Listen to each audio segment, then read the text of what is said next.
So we have a question from a viewer in Lakeville who wants to revisit a little piece of history. This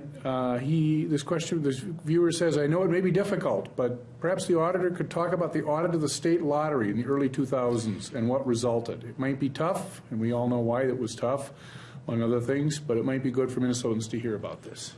Well, I appreciate the question, although I must admit it is one of the most difficult situations that I've ever experienced in my career, and still difficult at times to even remember what happened.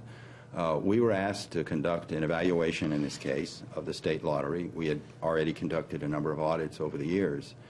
And as a part of that, we found a number of things that were concerning in the relationships that the director of the lottery had with certain vendors that he had under contract.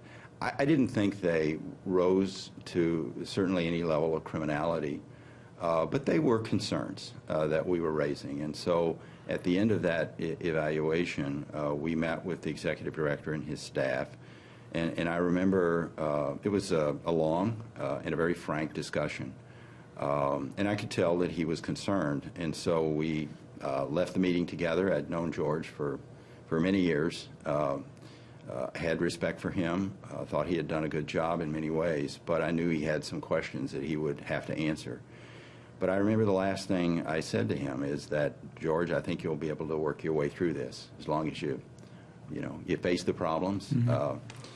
And people have a lot of respect for you, and they're going to give you a lot of latitude to face these and deal with them. But they are going to expect you to do that straight ahead, straight on.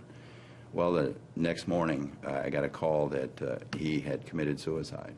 And, it was a consequence, that I did not anticipate. Who could? And it's one that I have revisited many times. But I have no regrets that we did our job professionally and appropriately. I don't know what else was going on in his life that caused him to take that action. But obviously it was tragic, and it was truly the darkest day of my career.